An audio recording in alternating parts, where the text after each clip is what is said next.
My name is Izzy Dakota Jones, and this is the Art of Doing podcast. I'm here with Brian Holden, blues, R&B, soul singer-songwriter, and a friend. So, Brian, my first question to you is exactly where did you come from? I think you came from Winnipeg, Manitoba. Am I correct on that? Yeah. And how did your career start off over there, actually? Well, I was born and raised in Winnipeg, and I started learning to play the drums there. My uncle was a drummer, and I kind of got interested in it through that. And then I moved out to Vancouver in 1964. 64, okay. And so by 1965, I guess I was good enough to be a drummer and get some gigs. Right on. So do you play the clubs around here in Vancouver? Like, what were the first clubs you started playing at, and what were some of the musicians that we would know of in the city that you played with? Oh, well, I started playing, well, my first real professional gig was a place called Zorba the Greek on West Penn. It was like a dine and dance Greek restaurant. Oh, right. So Greek dancing, slapping their feet with handkerchiefs, but actually... breaking up plates. That's right. Hopefully not throwing them at the band. We were actually playing, they're dancing kind of like country music. There was, bucko ones and that kind of stuff. Okay. But the first band that I really enjoyed myself in was just some friends from school, Right on. My buddy Lauren Lovo and some other guys. I had a great time. It was back in the hippie days, right? Yeah. So back in around '66 and all that, and all that period of time, there was quite a. I remember myself there was quite a music scene. Like there was a lot of cool, a lot of original stuff, but there was also a really cool R&B and blues scene, right? Oh yeah, the one. Yeah, and because I remember seeing that when I was a kid. I went to Teen City at the P&E. Yeah. And I couldn't get into bars yet, but I'd go to Teen City and I'd see Jason Hoover and Epics, and you knew those guys, didn't you too? And you played with them too, I guess. They had certain different people in that band. Yeah. I ended up actually using. The guys from the Epics. There was Jimmy Harmata, George Chapelis, may he rest in peace, my old buddy, and a fellow named Ian Hood Inches that played with Jason Hoover, and I had a band called the Prana Brothers, and that was those guys, okay. And I was fronting it, singing, and I was playing keys a little bit. Mm-hmm. And it started off with my brother and I fronting it, but my brother didn't last very long, and then I was just a front man for quite a while, and then Jason Hoover joined the band. Oh wow! So there was me and Jason, and wow. Yeah. So when you said you came out and you originally started playing drums, so how many different kinds of instruments do you play? Technically, how many? You play guitar, right? We know that. Yeah, I play guitar. Play drums. I can play bass a bit, like when I'm doing my demos and stuff. I do that all myself, and I started off as a singing drummer. Right. But it's tough to be a singing drummer because for the audience has nothing, they can't see you so well because you're hiding behind a drum kit, and it's hard to hear yourself sing too when you're rattling those pots and pans, So I after several years actually, I stepped away from the drums and just went up front. Right on. So during that period of time, though, you played, like you said, you played. What are some of the clubs that you played at? Some of the nightclubs that are famous, in Vancouver over the years, right? Well, yeah, Ken Harry's. Oh, Ken Harry's. And there was the Body Shop on Right. the street. I remember that place, yeah, Fram's at the Fraser Arms Hotel. There was just so many. There was so many. It was a big scene back then. Yeah, it was huge. There was a huge scene back then. I had to book, back in the day, I had to book off 2 weeks in the summer for a holiday. Wow. The rest of the time we were just working. Just going non-stop. And Yeah. it used to be 6 nights a week sometimes back then, right? It was almost days a always week, 6 nights a week, and then Yeah. I'd get some early shifts, some afternoon gigs and dinner, type of things. And if I remember correctly too, you were telling me you did jingles at one point too in Vancouver. Yeah, I got into singing jingles. I started at studio called Total Sound West, I think it was called Studio 3 before it was called Total Sound West. And it was in the Vancouver Film Exchange building.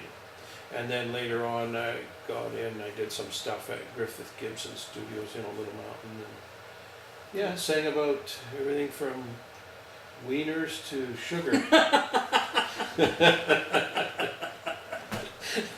I'd sing about anything for $1, you know what I mean? I hear you. So tell me, like, also tell me, like, we're gonna get into the talking about the songwriting and the songs and stuff. But who influenced you? Like I seriously, I never, all the years that we talk and known each other, I don't know who your influences are. I know, I get your music style, but I don't get who do you influence from? Well, you know, I sort of listened to everything. You know, I started young, and so basically everything that was on the radio.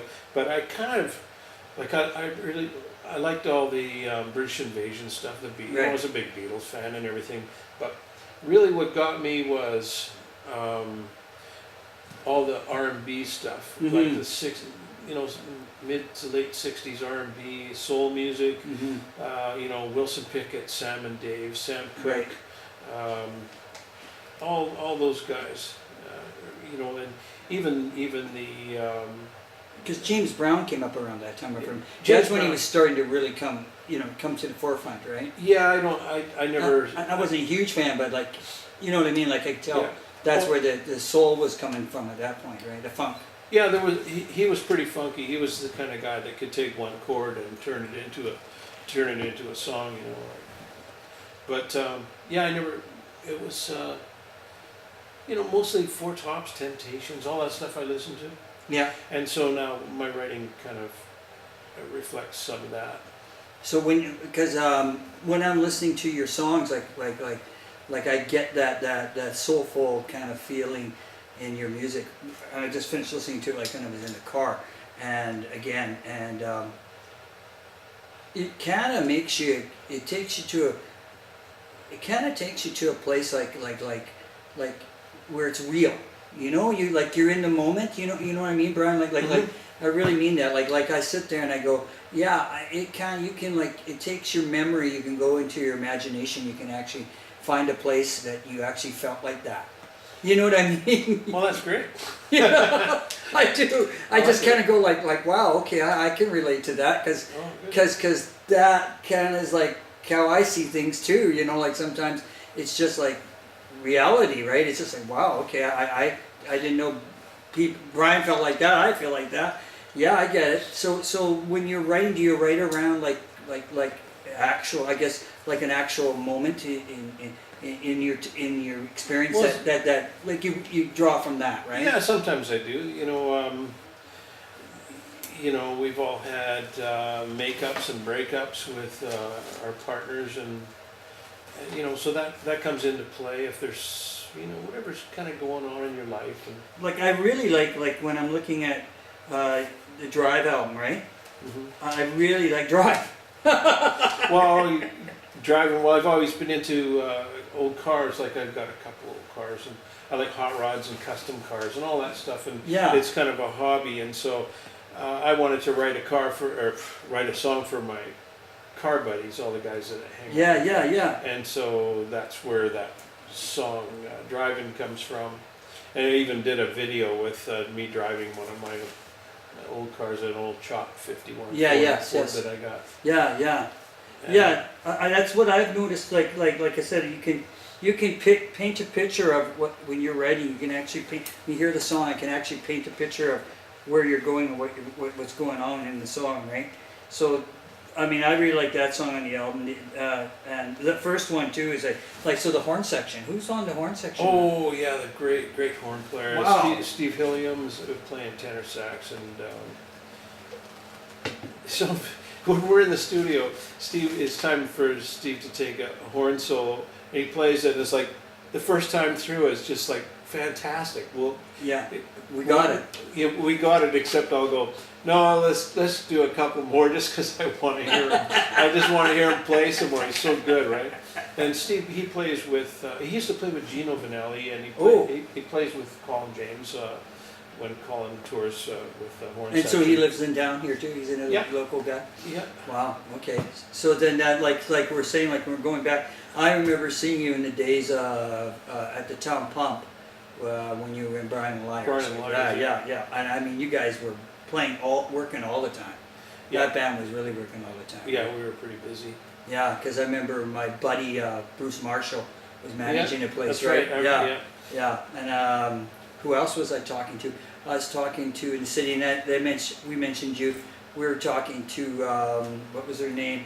I can't remember. Cecil is her husband's name. She used to work for Bruce Allen, but she also was the waitress at the town pump, and then she ended up managing the town pump after Bruce left. Oh. And I'm trying to remember her name right now. But anyways, it's slipping me right now. But her and her husband, like to this day, they still like have a PA system, and they kind of book a bar or two. They run a bar or two in town, right? Right. So they were talking about like the town pump days, and I mentioned you, and they said, yeah, I remember Brian. She says, I remember Brian really well. Right? Yeah. Oh, good. Yeah, that was fun. That was a fun room too, wasn't it? I liked it. Yeah. That was a good room. We used to play there a lot. On your stuff, you tend to get a lot of airplay, which I think that's great. Like especially in Canada, you do well. Going back to the Holden album, actually, right? That's the album before. There's lots of really cool songs. My Papa Said that is so cool. And what's that around like that? Well, it was my dad. Yeah. My dad's been gone for a long time, but he had a million sayings, Yeah. And so I used that kind of stuff in my lyrics, and the song is about my dad, like a tribute to my dad. And then when I'm working at my other job, we won't get into Got me a job. You got it. I hear that and I go like, yeah, I do. I got myself a job, Brian. Yeah, there's this song called "Got Me a Job" on there, and it's just about a guy living in hand to mouth and working his tail off at a job that he kind of hates. And Yeah, that's me. I can totally relate to that. And now, did you have the same cats? A lot of the same cats on this album? Yeah, I had on the driving CD. I got Steve Hilliam on sax, and Derry Byrne played a trumpet on that one. Mhm. Derry's a great trumpet player. He used to play with Boss Skaggs, and he's been around. But on the Holden CD, that's This is right here, guys. Terry Townsend is playing on there. Right on. And Terry Townsend, a really super nice guy. And these are your shoes and your sunglasses. And I like get my picture taken, so I don't know what I'm doing here if we're a guy that doesn't like his picture taken. But looks like you're shrunk here. yeah, my good friend Monique Sash Took the picture. Yeah, It's a cool. I like the album cover. She's a great photographer. I think that's classic. Look at that, guys. That's classic. You can't beat that. Yeah. I mean, like, and what's his name on keyboards too? Daryl. Daryl Havers. Yeah, Daryl, which we both know. He's a monster. Another Winnipeg boy. Yeah, there's so many of them. And I think Steve Hilliam's originally from Winnipeg as well. So when you were back in Winnipeg though, you must have known a lot, do you know like the big guns? Have you ever met some of the big guns like that? Because you were at that time period with those people too. Well, right? Like say Burton and Randy and them. Do you know those? Well, guys? when I lived in Winnipeg, I moved up here when I was pretty young. It was 64, and so I was just in my mid-teens. But when I lived in Winnipeg, the band was Chad Allen. And the Expressions and Chad Allen, the Impressions. That's right. Their name. Yeah, I can't remember which one was which. Yeah. But anyway, they used to rehearse 2 doors down from me. Was the drummer Brian Ducky Donald. Yes. And so I used to go and watch them rehearse. And then funny, and Randy Bachman was in that band. And then years later, in the '80s, I ended up in a band with Randy Bachman. And, oh wow! And at that time, his wife Denise McCann. Denise McCann, singer. yeah. Denise and I were singing, and then there was Lindsay Mitchell was playing guitar. He's a guitar player from Prism. That's right, and he was also in Seeds of Time. Yeah, Seeds of Time. Yeah, and, I remember that. Yeah, so it was funny. I ended up after all those years playing with Randy. who's a great guitar player. Holy smokes! Yeah, he is. He is a good He's player. not just a rock player. He's No, he can play a lot of good stuff. All-around guitar player. Pretty prolific. So when I'm getting back here, I know we're kind of all over the place, folks, but like when Brian and I talk, that's what we do. We end up all over the place. On when you're writing a song, like we said, you take a specific topic and you get down to writing it. Do you start with the lyrics, or do you start with the guitar first, or? And I know you play, and you also said you played a little bit of piano. The other day you were telling me a little bit of piano too. Yeah. Well, when I'm writing, I sort of came up with a way to do it. Everybody does it differently, but what worked for me is I walk around the house with just a guitar around my neck, just the way I'm sitting here right now, and I'll just be noodling away, you know, and I'll come up with a guitar lick, and like in driving, the guitar lick, I was sitting around and going. Right.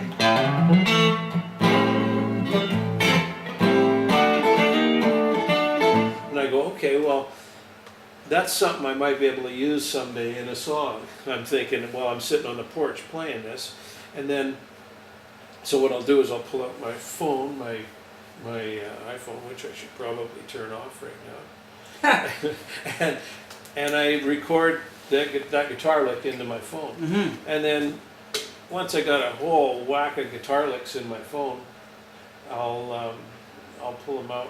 And another thing too is I leave a piece of paper around, or else I'll record into the phone if I think of a line of a song that sounds interesting, or a little hooky thing, or a topic that I could write a song about. I write it down.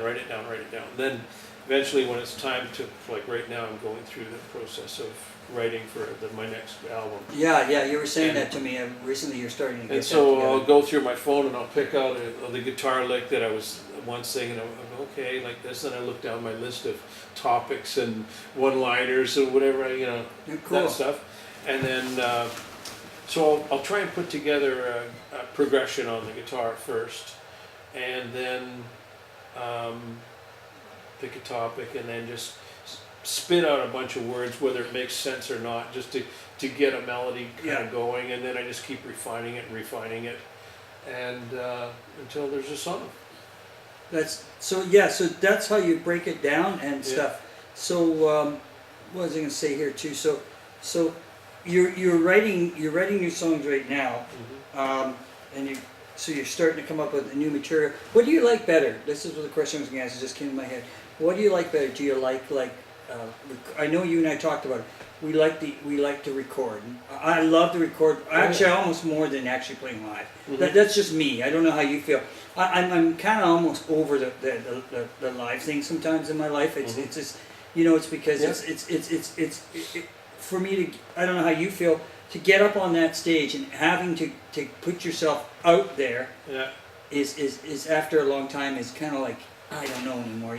Like I can do it. It just seems to be I have to make that effort. Where I'm in the studio, I've not seen you in the studio. Like I know you haven't seen me in the studio, but like in the studio, because we work with Bill quite a bit, and it seems to be a little more intimate and more creative to me. What do you think? Well, it is. I'm usually pretty ready when I go in the studio. I've pretty well got a really good idea of what I want. Where you're going, Even when I'm writing, like I'll even write as if it's a horn part, like. Right, I hear you. Then the horn part, So is that through, like when you're saying that to me, is that like through? So folks, what I'm trying to say is that like writing. Now Brian and I are talking like writing stuff. So like when I hear. I'm sort of how I do it is I'll write a riff out, and then I build off. I'll listen to it, keep listening to it, and listen to it. Then I'll hear like a horn line, and then I'll hear something. You know what I mean? Like I hear everything. I kind of hear everything all at once. Whoa, then when I go in the studio, and then what I've done in the guitar will turn into a horn part. Right on. But I'll go in there kind of playing it on the guitar, but. The main thing is the producer and engineer and who owns the studio, is Bill Buckingham. Yeah. And we're both good friends with Bill. Yeah. And he is a genius. He gets the Yes. horn section stuff down. When the horn guys come in, Bill's got all the parts written out for them from what I've played on, you know, and stuff that he's thought up. And Because so, I was talking to you and I were, Brian and I went to a Christmas party in North Van. Remember that party we just recently were at? And we bumped into Mark Laflamme. Mark of France. Man of France, I mean, and Mark and I were talking, and we were talking about Bill too. Yeah. And we're just saying, like, he you know, Mark's quite the producer right now. He's producing a lot of people, and he was saying, oh, I've worked with Bill on 2 projects. Oh, yeah. He says, and I love Bill. Bill, incredible year, really good year. Everything. Bill's he's my buddy, and he's so talented, and he plays every instrument, right? So if I'm fumbling around on the guitar, I don't know what to do or something, Bill picks up the guitar and plays. Oh, play this. Yeah, you know? yeah. Oh, okay. I never thought of that. Right? Yeah, so, yeah. And so it does become sometimes it probably does come a little spontaneous, right? yeah, a bit of it. For the most part, the song is There, meat and And, potatoes are there. Yeah. Yeah. Cool. So how many songs are you going to do this time, you think, coming up? What do you usually do? Do you plan that out, or you just sort of... I try and get 10 songs on there. It's hard to keep anybody's attention, you know? Yeah. Everybody's so bombarded with media from every angle that if you can keep somebody's attention to listen to a whole record, 10 songs, you know, back in the, you know, a lot of people put 14 or 15 songs on an album. Well, I don't know if I want to listen to one person for that many songs. I know, and I think that's just the way it is these days, right? And then before this last CD, I put out an EP with 4 songs on it, and there's not much you can do with an EP. Like I ended up, it just didn't. I just sort of gave them away. I felt like you got to have a full album. I don't put out one like singles at a time or anything. See, put yeah, out that's the whole album. yeah, he does the whole album. I do the single thing, but because for various reasons. So, CD Baby, where can we get these albums on? Just so I know. You can get them anywhere CDs are sold, like iTunes, Spotify, CD Baby. You can get them off my website, which is brianholdenmusic.com. Right on. You can anywhere music. And then also I hear what you were saying too, as far as that goes, like plugging it a little further, like shameless plugs. We're at like you're selling a lot on Live Nation. You said there's Reverb Nation. Reverb Nation, like it's just doing really well. Yeah, well, Reverb Nation, they have their own. It's worldwide, and they have their own scale of, you know.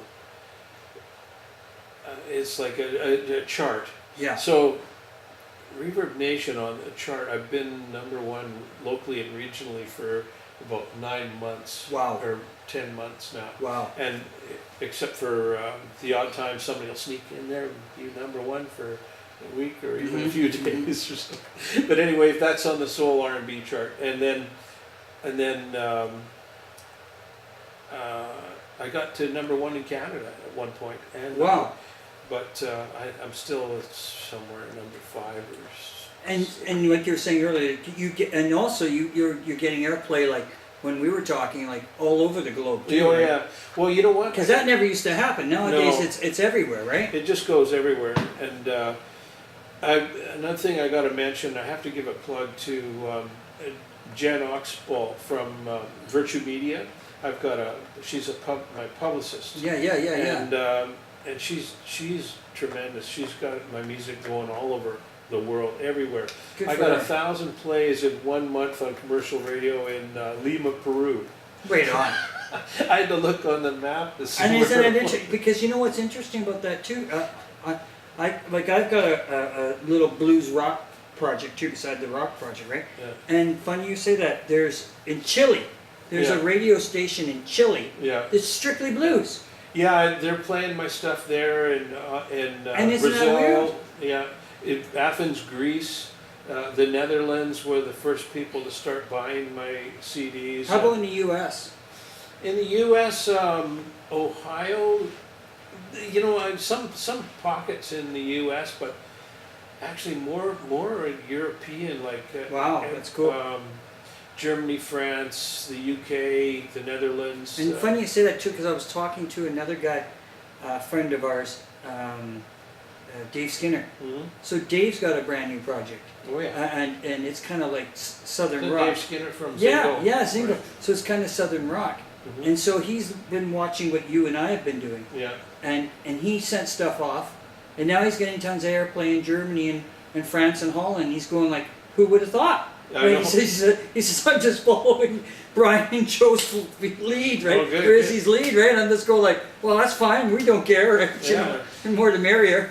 Yeah, and you know, anybody local that wants to get out there, once again, Jen Oxbow from Virtue Yeah, Media, yeah. she's done miracles. She's been for helping me a little Yeah, bit too, and yeah. she's great. She's right on the ball. Yeah, and she built my website for me. She just does everything. She's great.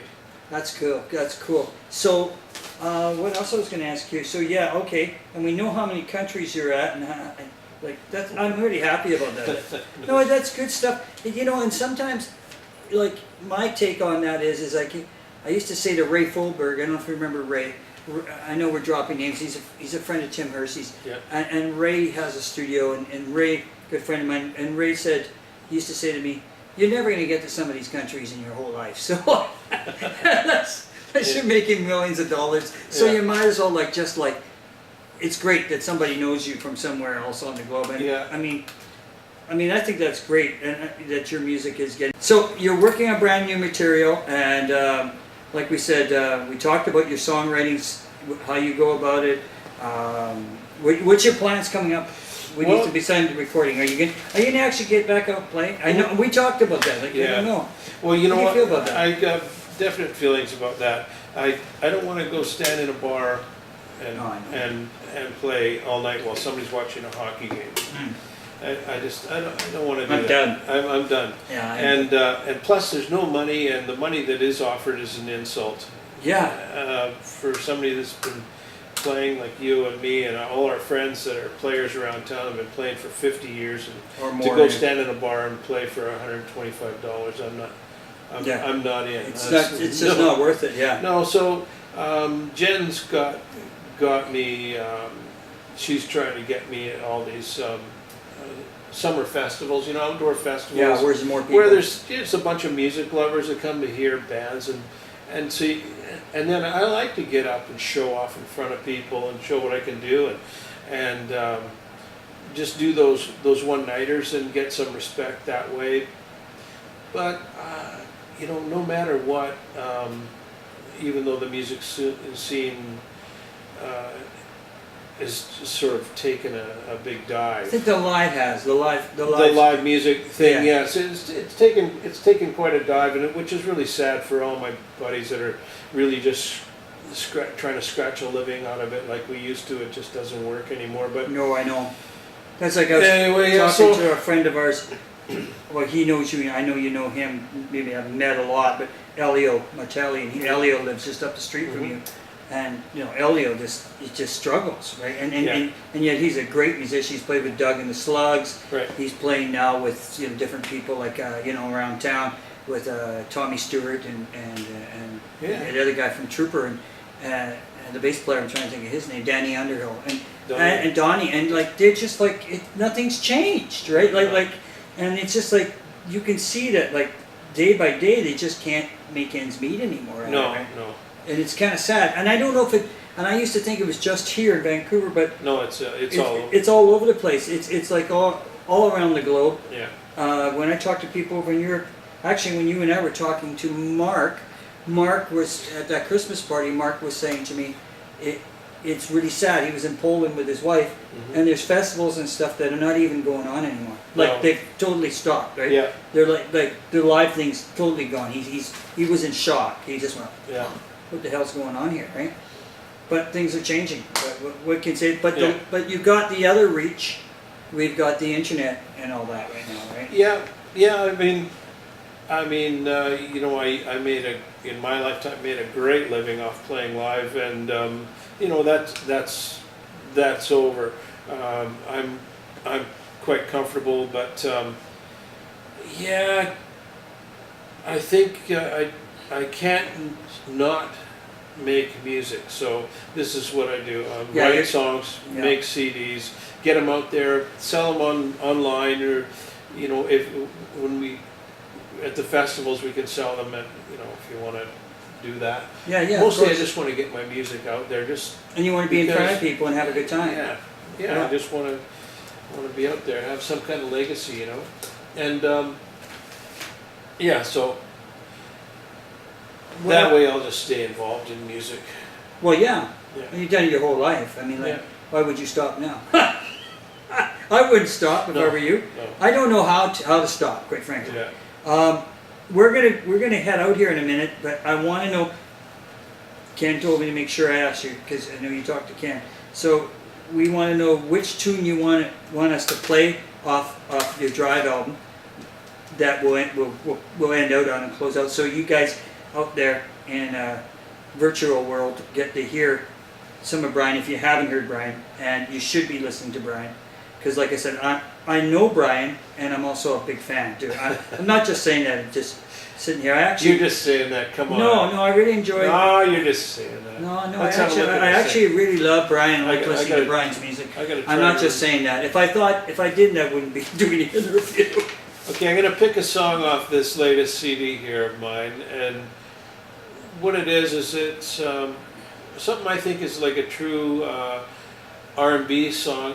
Like R&B nowadays is not like R&B was when I was growing up. Yeah. Nowadays it's a totally different thing. But the R&B that I do is like mid '60s to mid '70s kind of R&B, soul music. So something that I think represents that era, and which is new, and I've done it and wrote. I'd say the song "Take My Love." Okay. It's got horn section in it. It's got a verse, chorus, bridge. Got it all. You know what I mean? I hear you. So you can also catch this podcast from here on in. It will be on buzzsprout.com. Get that out, buzzsprout.com. And The Art of Doing. And we're going to close off with Brian Holden, his last CD, Drive. Get it? Wake up if you haven't woken up. And we'll talk to you real soon. And Brian's got new material coming. So when he has it, we'll try to get him back on buzzsprout.com. Okay? Take care. Bye for now. Izzy Dakota Jones, Brian Holden.